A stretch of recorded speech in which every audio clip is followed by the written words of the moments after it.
В жизни каждого мужчины наступает момент, когда нужно покупать новые джинсы, а каждому создателю контента приходится выбирать новую видеокарту. И выбор этот очень непростой. Совсем недавно с ним пришлось столкнуться и мне. И потому я решил записать небольшое видео, в котором поделюсь своим опытом. Сразу оговоримся, я не геймер, и в моем обзоре не будет никаких ведьмаков. Я не сборщик ПК, ничего не рекламирую и не продаю. Я такой же, как и вы, создатель контента. И мой обзор предназначен для фотографов, графических дизайнеров и тех, кто занимается видеосъемкой. Для удобства я разбил его на отдельные советы и вопросы.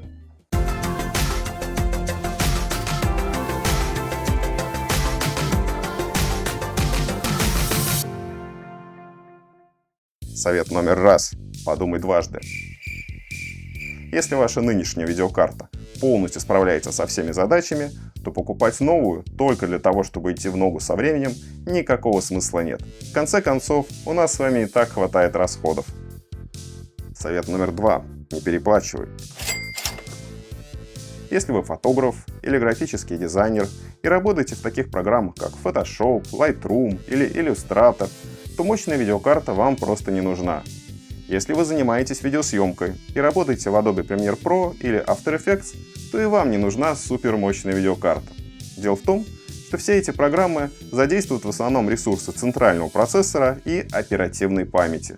Поэтому, если вы действительно хотите прокачать ресурсы вашего ПК, лучше всего рассмотреть увеличение оперативной памяти до 16 или сразу 32 гигабайт.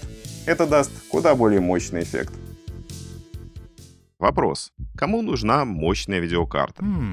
Прежде всего, конечно, геймерам. Разработчики игр постоянно повышают требования к железу, что стимулирует бедных игроков делать апгрейд чуть ли не ежегодно. Поэтому весь рынок видеокарт заточен почти целиком и полностью под нужды игровой индустрии. Нам с вами это будет только мешать, так как обзоры карт для создателя контента гораздо более редки и зачастую неинформативны. Также мощная видеокарта нужна тем, кто использует для видеомонтажа DaVinci Resolve. Эта программа активно задействует графический процессор и видеопамять.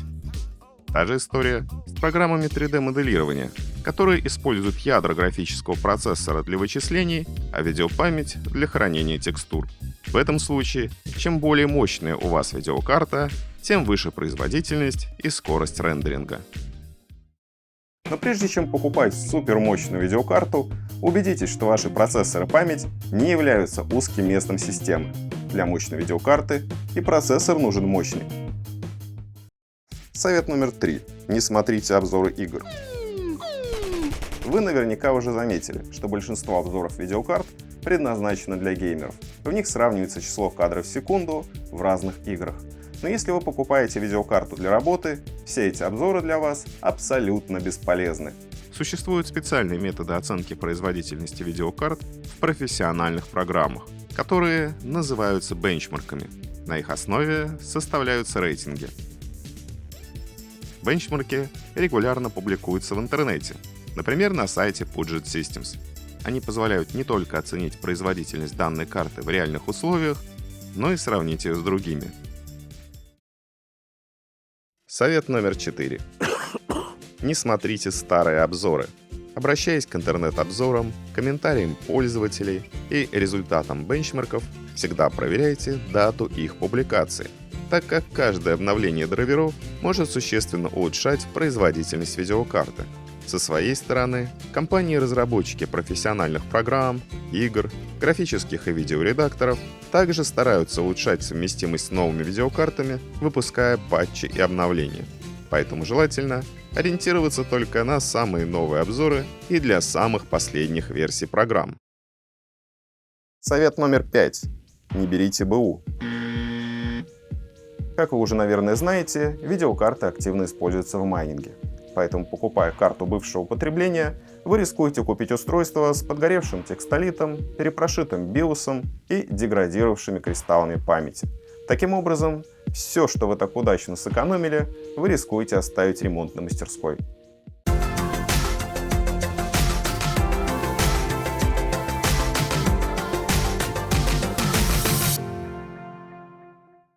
Совет номер 6. Покупайте NVIDIA.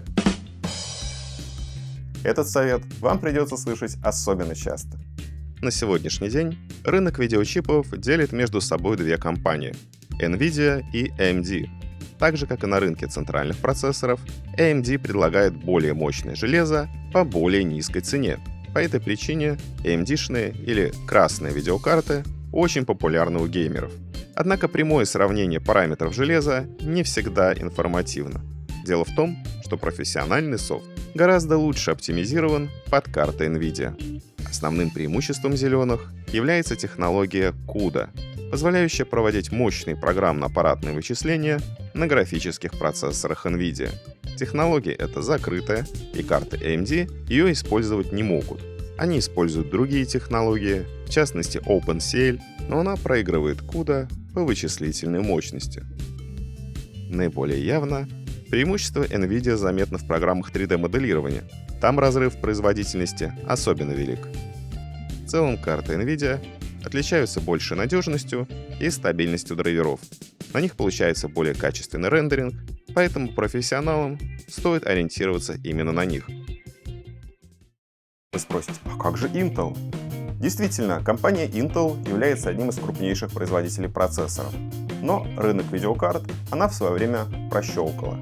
С видеокартами Intel вышла сравнительно недавно и уже показала кое-какой результат. Но с ними все так неоднозначно, что мы не будем говорить «нет», а лучше посвятим им отдельный полноценный видеообзор. Совет номер 7. Покупайте только известные бренды. На рынке видеокарт существует довольно много производителей, также известных как вендоры. Среди них можно выделить 3 – MSI, Gigabyte и Polit. Есть и второй эшелон, тоже очень надежные, но менее раскрученные бренды, которые, впрочем, стоят столько же. Разумеется, даже известные вендоры постоянно косячат и, главное, отчаянно экономят на потребителях. Урезают платы, делают тонкие хилые радиаторы и пластиковые бэкплейты. Говорят, былое качество уронили майнеры, сметавшие с полок все видеокарты, до которых могли дотянуться. Вот производители и привыкли к тому, что можно не стараться. И так купят. Кто-то скажет, что китайские бренды ничуть не хуже тайваньских. Дядюшка Ляо не только догнал Тайвань, но и перегнал его. Не будем спорить, но подумайте вот о чем. Рано или поздно вы будете эту карту продавать. Как вы понимаете, продать карту от известного производителя вы сможете и быстрее, и дороже. Совет номер 8. Видеопамять только от Samsung. На сегодняшнем рынке есть 3 основных производителя видеопамяти. Hynix, его еще называют Hunix или Hunix, Micron, также известный как Micron, и Samsung. Про Hynix и Micron известно, что они сильнее греются и хуже разгоняются. Пару лет назад было выпущено несколько неудачных партий видеокарт с памятью Hynix, что привело к массовому браху. Изначально карточки работали как надо, но довольно быстро выходили из строя из-за деградации кристаллов видеопамяти. Это стало причиной массовых отказов от всех карт с памятью Hynix. Не вдаваясь в подробности, выбираем карты с памятью Samsung. Даже если с вашей памятью Hynix все как надо, продать видеокарту с такой памятью, очевидно, будет сложнее. Какая память стоит в данной видеокарте, желательно знать до покупки. В ряде случаев это можно узнать у продавца или у тех, кто уже покупал данную видеокарту. Иногда это прямо указано в спецификации, но зачастую одни и те же модели выпускаются с разной памятью, так что тут как повезет. Совет номер 9. Берите больше видеопамяти. Один из главных вопросов этого года – сколько нужно видеопамяти для нормальной работы. Если вы фотограф или занимаетесь графическим дизайном, вам должно хватить 6 и даже 4 гигабайт. Если вы занимаетесь видеосъемкой и работаете в Adobe Premiere Pro, то вам должно хватить 8 гигабайт. Данный объем памяти имеет подавляющее большинство современных видеокарт. Но если вы работаете в DaVinci Resolve, да еще в ее платной версии, да еще во вкладке Fusion, то он как та жена, которая отбирает всю зарплату в день получки. Сколько бы у вас ни было видеопамяти, она заберет ее всю. Та же история с программами для 3D-моделирования. им нужно очень много видеопамяти для хранения текстур. Поэтому для данных целей 8 гигабайт это дно. Геймерам, если вдруг они все еще нас смотрят, я скажу то же самое. 8 гигабайт для ваших целей это абсолютный минимум.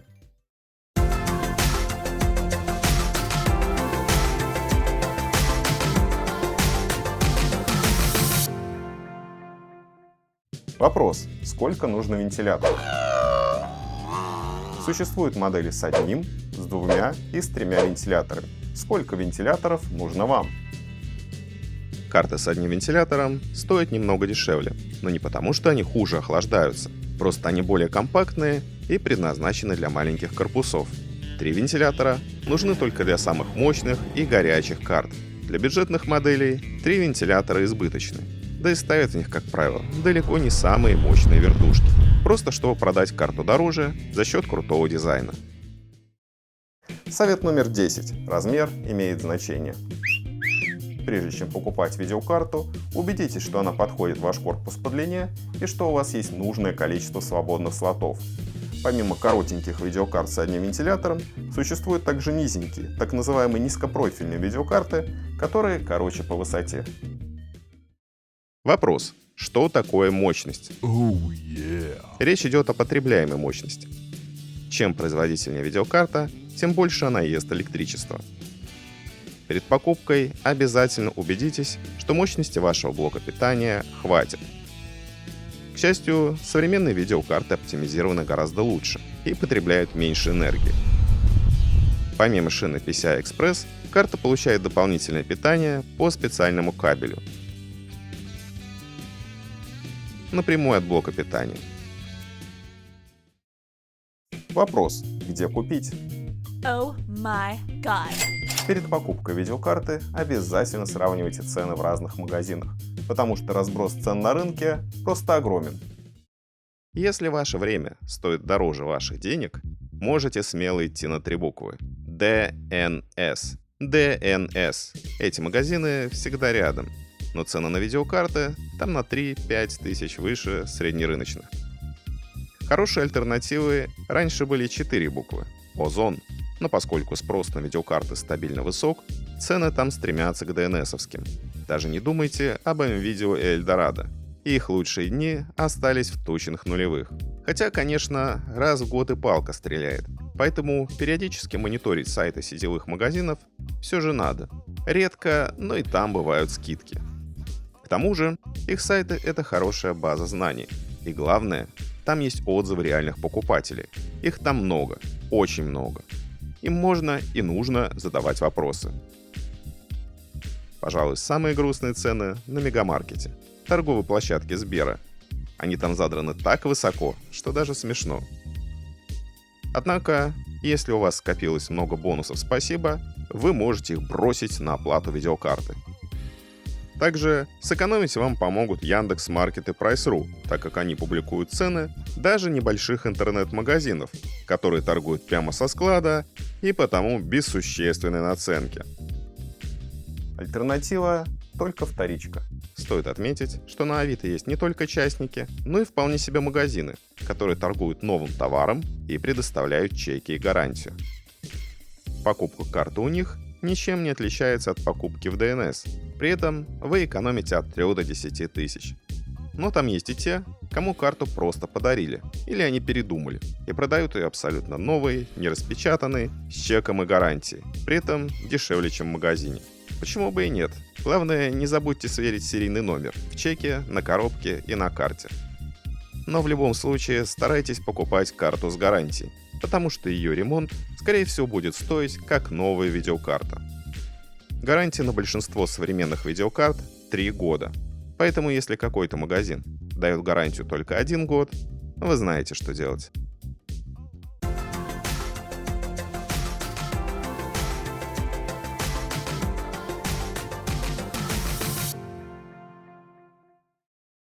Наш эпизод подошел к концу. В этом выпуске я собрал только общие советы. Я намеренно избегал конкретных моделей, так как их сравнению будет посвящен наш следующий обзор. Ну а вам я желаю удачных покупок и творческих успехов. Пока-пока!